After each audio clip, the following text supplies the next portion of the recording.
दिल्ली वालों के लिए एक अच्छी खबर है कि जब से हमारी सरकार बनी 2015 में, तब से दिल्ली में ट्रैफिक कम करने के लिए और पोल्यूशन कम करने के लिए हम एक प्रीमियर बस एग्रीगेटर स्कीम लाने की कोशिश कर रहे हैं। आज 8 साल के बाद ऐसा लगता है कि अब ये स्कीम आ जाएगी। पहले मैं ये बता देता हूँ ये स्कीम क्या है। आप सब लोग जानते हैं कि दिल्ली में जब मेट्रो आई थी तो बहुत सारे ऐसे लोग थे, middle class, upper middle class, जिन लोगों ने अपनी अपने स्कूटर, अपनी गाड़ियां छोड़ के और मेट्रो से सफ़र करना चालू किया। धीरे धीरे मेट्रो में इतनी ज़्यादा भीड़ होने लगी कि कुछ लोग फिर वापस अपनी गाड़ी और अपने स्कूटर पे आ गए। अब जो लोग बसों में ट्रैवल करते हैं, अब दिल्ली में बसों की संख्या भी काफ़ी ज़्यादा बढ़ गई है। बसों में कोई बहुत ज़्यादा भीड़ नहीं होती जो हम लोगों ने अभी सर्वे कराया, लेकिन फिर भी एक लोगों के दिमाग में वो है कि बसों में आप देखेंगे अक्सर केवल लोअर मिडिल क्लास या लोअर क्लास के लोग, इकोनॉमिक क्लास के लोग ट्रैवल करते हैं। तो मिडिल क्लास और अपर मिडिल क्लास को भी अपनी अपनी गाड़ियां छोड़ के बसों में ट्रैवल करने के एनकरेज करने के लिए ये स्कीम लाई जा रही है, जिसके तहत प्रीमियम बसेस, लग्जरी बसेस, उनके एग्रीगेटर्स को लाइसेंस दिए जाएंगे, ताकि एक लाइसेंस होल्डर कम से कम 25 लग्जरी बसेस लेके आएगा और वो लग्जरी बसेस दिल्ली की सड़कों पे चलेंगी। ये लग्जरी बसेस सभी एयर कंडीशनड होंगी, कम से कम 9 सीट से ज़्यादा होनी चाहिए, मतलब 9 सीट कम से कम। छोटी बस में 9 सीट होंगी, बाकी में बड़ी में और ज़्यादा होंगी। इन बसों में वाईफाई होगा, जीपीएस होगा, सीसीटीवी होगा। स्टैंडिंग अलाउड नहीं होगी, हर एक को सीट मिलेगी और सीट भी डिजिटली मिलेगी।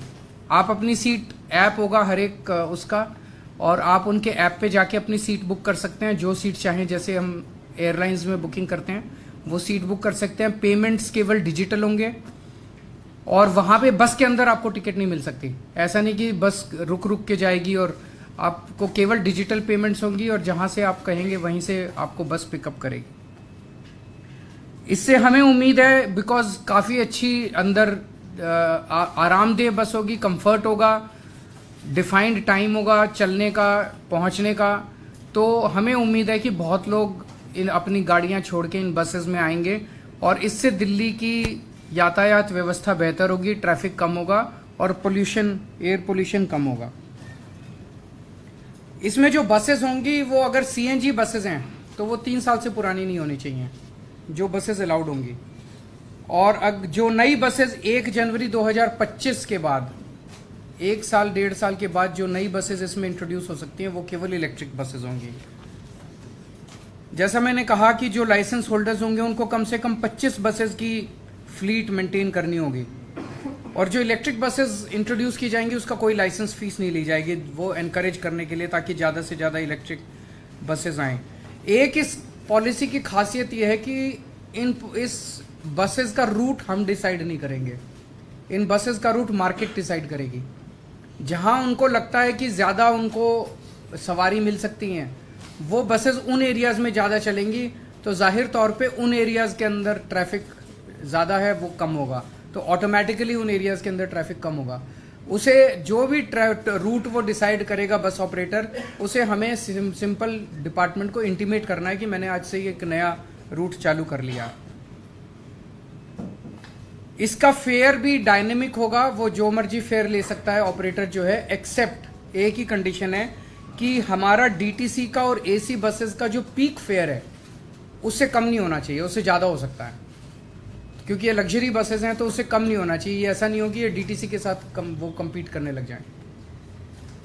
तो मोटे मोटे तौर पे ये पॉलिसी है, लेकिन मैं थोड़ा सा आप लोगों की जानकारी के लिए बता दूं कि कितनी मशक्क़त की है इस पॉलिसी को लाने के लिए।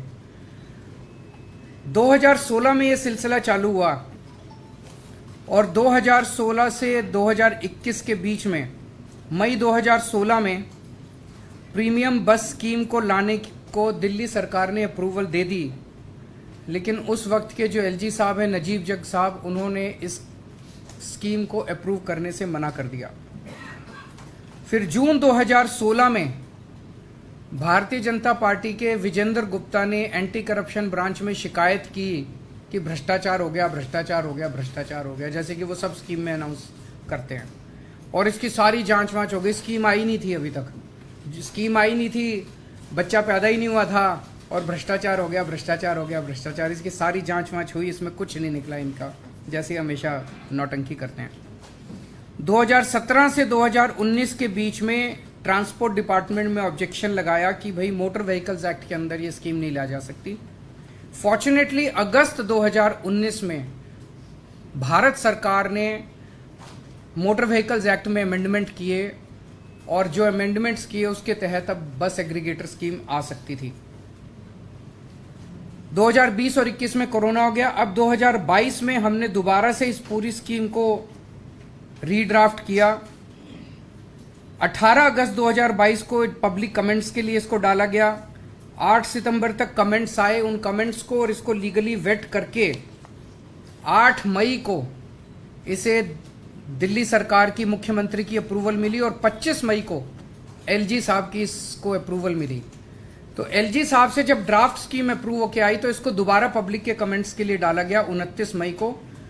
और जो अब कमेंट्स आए हैं उन सारे कमेंट्स के साथ, और 27 जुलाई को ट्रांसपोर्ट डिपार्टमेंट ने एक स्टेक होल्डर कंसल्टेशन भी किया। उससे जितने कमेंट्स आए, तो जो कमेंट्स आए हैं उसमें जो एलजी साहब ने अब अप्रूव की थी स्कीम, वो बहुत ही माइनर 2-4 छोटे मोटे चेंजेस हैं। ये आज मैं अप्रूव कर रहा हूँ इस स्कीम को और आज इसको एलजी साहब के पास भेजा जा रहा है। तो जैसा कि एलजी साहब इसको ऑलरेडी 25 मई को अप्रूव कर चुके हैं, तो उसमें बहुत माइनर चेंजेस हैं। मुझे उम्मीद है कि एलजी साहब इसको अब जल्दी अप्रूव कर देंगे और अब दिल्ली पूरे देश का पहला शहर होगा जहां पे इस किस्म की बस एग्रीगेटेड प्रीमियम बस एग्रीगेटर स्कीम आ रही है। और मेरा अपना मानना है इससे दिल्ली के लोगों को बहुत बहुत सुविधा मिलेगी, ट्रैफिक भी कम होगा, अच्छा ट्रांसपोर्ट भी मिलेगा, वर्ल्ड लेवल का ट्रांसपोर्ट मिलेगा और पोल्यूशन भी कम होगा। आज एक और आप लोगों को जानकारी के लिए बता दें, दिल्ली अकेला शहर था पूरे देश में, अकेला राज्य था जब कोविड के समय में हमने देखा कितनी तकलीफ हुई थी, लेकिन उस वक्त भी कई कोरोना वॉरियर्स थे जिन्होंने अपनी जान दांव पे लगा के दिल्ली के लोगों की सेवा की थी। जो कोरोना वॉरियर्स शहीद हो गए, ऐसे लोगों को दिल्ली अकेला राज्य है जिसने 1-1 करोड़ रुपए की उनकी शहादत का सम्मान करते हुए उनके परिवार को, मैं, मेरे मंत्रीगण, उनके घर जा जा के हम उनको 1-1 करोड़ रुपए का चेक दे के आए थे। ऐसे बहुत सारे डॉक्टर्स हैं, हेल्थ वर्कर्स हैं, पुलिस वाले हैं, सफाई कर्मचारी हैं, टीचर्स हैं, पैरामेडिक्स हैं, वॉलंटियर्स हैं। अभी पिछली जो मीटिंग हुई, इसका एक ग्रुप ऑफ मिनिस्टर्स है जो अप्रूव करता है, उसमें 2 नाम और अप्रूव किए गए हैं। एक श्री सतपाल हैं जो नर्सिंग ऑर्डरली थे, वो डिस्ट्रिक्ट मेडिकल स्टोर साकेत में जो हाई रिस्क जोन था वहाँ से 40 डिस्पेंसरीज के लिए दवाइयाँ भेजा करते थे, जहाँ से हज़ारों हेल्थ वर्कर्स और पेशेंट्स के लिए दवाइयाँ जाती थी। उनको अपना काम करते वक्त कोरोना हो गया और 28 नवंबर 2020 को उनकी शहादत हो गई। इसी तरह से एक कांस्टेबल अमित कुमार हैं दिल्ली पुलिस के, भरतनगर पुलिस स्टेशन में लॉकडाउन के तहत जो कंटेनमेंट जोन्स हैं, तो दीप चंद बंधु अस्पताल के आसपास बहुत हाई रिस्क एरिया का जो कंटेनमेंट जोन था, वहाँ इनकी ड्यूटी लगी थी। वहाँ कई पेशेंट्स आते थे, उनको भी वहाँ पे कोरोना हो गया और 5 मई को 2020 को इनकी शहादत हो गई। इन दोनों को 1-1 करोड़ रुपए की राशि अभी अप्रूव की है। तो ओवरऑल अभी तक हम 92 कोरोना वॉरियर्स को 1-1 करोड़ रुपए की राशि दे चुके हैं, अप्रूव कर चुके हैं। 92 करोड़ रुपए हम इन 92 करोड़ कोरोना वॉरियर्स को दे चुके हैं। मैं उम्मीद करता हूँ इनकी आत्मा को शांत, भगवान से प्रार्थना करता हूँ शांति मिले और हम पूरी तरह से इनके परिवार की जो भी ज़रूरत पड़ेगी मदद करेंगे। सो इन दोनों मुद्दों पे अगर आपके कोई प्रश्न है तो। सर पहला सवाल है, लास्ट टाइम जब आपने जैसे मेंशन किया कि जब ये पॉलिसी लेके आए थे बीजेपी ने बहुत हंगामा किया, एनसीबी तक पहुंचा, तो क्या कोई सर्टेन ट्वीट्स आपने किए हैं कि इस बार फिर से पॉलिसी उस जो इन्वेस्टिगेटिव अब एक्चुअली केंद्र सरकार ने अपने मोटर व्हीकल्स एक्ट में कुछ चेंजेस किए हैं। वो चेंजेस करने के बाद उन्होंने कुछ एक खाका तैयार किया है कि ऐसे बनाई जा सकती है। तो केंद्र सरकार के जो चेंजेस हैं मोटर व्हीकल्स एक्ट में, उसको ध्यान में रखते हुए हमने पॉलिसी बनाई है। पहले जो हमारी पॉलिसी थी वो हमने अपनी सोच के हिसाब से बनाई थी। मुझे लगता है वो पॉलिसी केंद्र सरकार ने भी देखी थी, उन्होंने इंटरनली तारीफ भी की थी, तो उसको देखते हुए हो सकता है उन्होंने बाद में सब्सिक्वेंटली मोटर व्हीकल्स एक्ट में अमेंडमेंट किए हों। सर इंडिया अलायंस को लेकर अखिलेश यादव का एक बड़ा आज उस पर नहीं, ये अब मैं समझता हूँ जैसे ही एलजी साहब क्लियर कर देंगे, नोटिफिकेशन जारी हो जाएगा, उसके बाद लोग लाइसेंस के लिए उसके 90 डेज के अंदर करना है, उसके 90 डेज के अंदर ये लागू हो जाएगी।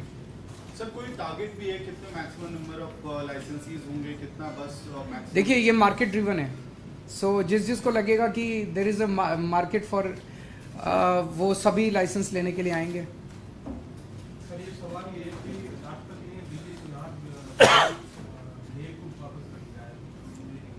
दिल्ली सुधार बिजली सुधार विधेयक 2022 में दिल्ली सरकार ने पास करके भेजा था विधानसभा से, वो राष्ट्रपति ने वापस कर दिया है। कौन सा?